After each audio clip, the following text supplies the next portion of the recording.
आज हमारा press conference, आज आपको प्रेस कॉन्फ्रेंस से मैं थोड़ा सा अपडेट करना चाह रहा था कि we had a meeting of the Tipra Motha party and इसमें हमारे TWF, YTF, TISF, TCF सब लोग थे, माइनॉरिटी सेल भी था। और हमने डिसीजन लिया है कि 14 तारीख को to press for the demand and for the Tiprasa Accord, we will be giving block-wise memorandum and deputation through the block level to the Governor of Tripura for the implementation of the Tiprasa Accord, for early holding of the VC elections with the inclusion of the Riyang villages, and also we have asked for the immediate implementation of the 125th amendment in the parliament, which is going to come up in November-December.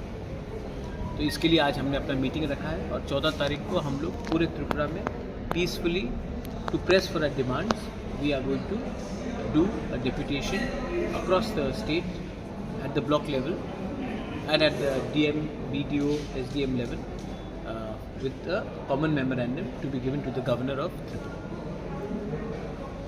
ये आपको update करने के लिए आज हमारा meeting इसका chief minister can only give his view, but the implementation of 125th amendment ये chief minister नहीं कर सकता, ये पार्लियामेंट कर सकता है। पार्लियामेंट में आज के दिन BJP भी यही बोल रहा है, कांग्रेस भी यही बोल रहा है, सब पार्टीज एक ही बोल रहे हैं कि 125th amendment इम्प्लीमेंट होना चाहिए। तो अगर सब लोग रेडी हैं तो हम को क्यों बोला जा रहा है कि वेट करो वेट करो वेट करो? हम कब तक वेट करेंगे? उनके लिए शायद थोड़ा देर वेट करना प्रॉब्लम नहीं, लेकिन हमारे लिए तो बहुत इम्पॉर्टेंट है। तो इसमें chief minister he can not do anything, ये पार्लियामेंट का डिसीजन है। रिगार्डिंग VC इलेक्शंस हमने, और जगदीश देवर्मा भी थे वहाँ में, BK रांखल भी थे जब हमारा मीटिंग हुआ, तो उन्होंने कहा कि as per high court direction ये लोग VC इलेक्शंस होल्ड करेंगे as soon as possible within the direction of the high court. और रहा तिपरासा अकॉर्ड का, ये महीने के अंत में फिर से दिल्ली में हमारा मीटिंग है। इसमें भी हम अपना जो हमने पॉइंट्स राइटिंग में दिया है गवर्नमेंट ऑफ इंडिया को, वो पॉइंट्स के लिए हम लोग फिर से नेगोशिएट करेंगे। और मैं आप एक बात को आपके थ्रू सबको क्लियर कराना चाहता हूँ कि हमारा कोई भी डिमांड किसी के अगेंस्ट नहीं है, अपने कम्युनिटी को उठाने के लिए है।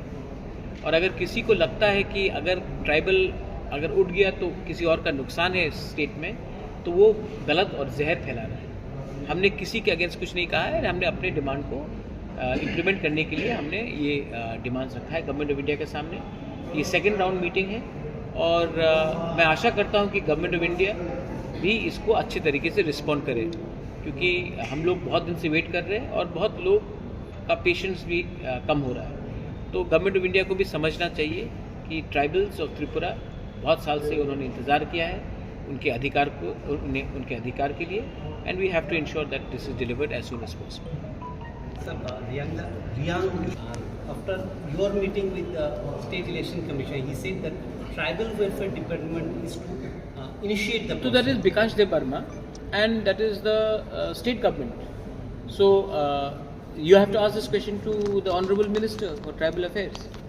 मैंने अपने तरफ से जो करना है मैंने किया है और मैंने कहा है कि रियांग्स को ये VC कमेटी से बाहर नहीं रखना चाहिए, क्योंकि जब ये VC पे पैसा आएगा तो ये डायरेक्टली उनके पास आएगा। अगर हम आज उनको बाहर रखेंगे तो बाद में उन्हीं का नुकसान है, क्यों हम ये करें? इससे किसका फ़ायदा है? So tribal affairs department has got all the data, has got all the thing, they should immediately move so that this is done. I think you should ask this question. मैंने पर्सनली भी बहुत बार phone किया है, बात किया है, लेकिन अगर आप भी उनसे 2-3 बार सवाल पूछेंगे तो अच्छा रहेगा। सवाल पूछा है आप मुझसे, आप ये सवाल मुझसे पूछ लिया आपने, ये सवाल किसी और से मत पूछिए। कोई भी अकॉर्ड का टाइमलाइन होता है, नागालैंड अकॉर्ड का टाइमलाइन है, 3वीं अकॉर्ड का टाइमलाइन था। हम लोग 3 घंटे का पिक्चर नहीं देख रहे सिनेमा हॉल में। जब कॉन्स्टिट्यूएंट असेंबली का डिबेट हुआ, जब संविधान बना, उसमें टाइमलाइन था, कभी भी टाइमलाइन नहीं होता। जिस दिन आपने हार मान लिया उस दिन आपका अकॉर्ड ख़त्म। तो जब तक मैं अपना डिमांड में कायम रहूँगा तब तक आपका पॉइंट रहेगा। और टाइमलाइन आता है जब सिचुएशन दिल्ली में बदलता है। मैं I know one thing very clearly, मैं यहाँ में ना बीजेपी का पक्ष में गाना गाने के लिए आया हूँ, ना कांग्रेस के पक्ष में गाना गाने के लिए आया हूँ, ना सीपीएम के लिए। मैं यहाँ में आया हूँ तो अपने लोगों को कुछ देने के लिए, और जिस दिन मैंने पॉलिटिक्स अपने लोगों के साथ खेलने शुरू कर दिया उस दिन टाइमलाइन आ जाएगा। मैं नेगोशिएट करूँगा दिल्ली से, जो भी दिल्ली में है, अपने लोगों का अधिकार के लिए। आर्टिकल 2-3 हो, लैंड पावर्स हो, डायरेक्ट फंडिंग हो, 125th अमेंडमेंट हो,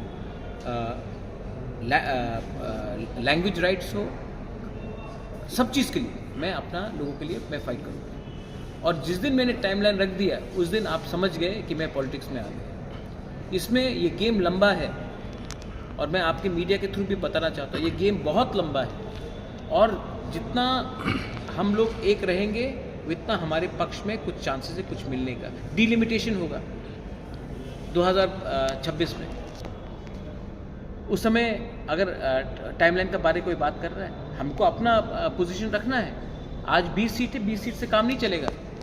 त्रिपुरा एक इंडिजिनस स्टेट था, अब 60 सीट में 25 सीट हमको दीजिए। मणिपुरी के लिए भी मैंने 1 सीट डिमांड किया है इन दिल्ली, तो 26 सीट रिजर्व कीजिए आप, क्या प्रॉब्लम है? होना चाहिए। अगर हमने टाइमलाइन दे दिया तो कल हमारा प्रॉब्लम हो जाएगा। तो मैं तो निगोशिएट करूँगा जिस दिन हमारा 90% डिमांड्स दिल्ली मानेगा तब हम 10% को छोड़ने के लिए तैयार हैं। लेकिन जब तक हमारा 90% डिमांड या 80% डिमांड नहीं मिलेगा, मैं अपना बाकी के डिमांड क्यों छोड़ूँ? तो जो लोग मुझसे सवाल भी पूछ रहे हैं कि कहाँ गया ग्रेटर त्रिपुरा लैंड, कहाँ गया? अरे मैं तो आज भी अपने लाइन में वहीं में हूँ, राइटिंग में दिया है। लेकिन ये लोग तो प्रेस कॉन्फ्रेंस में करते हैं, इनको मोदी के संग अपॉइंटमेंट नहीं मिलेगा, अमित शाह के संग अपॉइंटमेंट नहीं मिलेगा, राहुल गांधी के संग अपॉइंटमेंट नहीं मिलेगा। और जब अपॉइंटमेंट मिलेगा तो वो क्या है, इलेक्शन के पहले अलायंस करने के लिए अपॉइंटमेंट मिलता। तो मेरा फाइट पॉलिटिकल नहीं, कॉन्स्टिट्यूशनल है, पार्टी का नहीं, जाति का है। और इसको समझने के लिए आपको गहराई से समझ में आना चाहिए।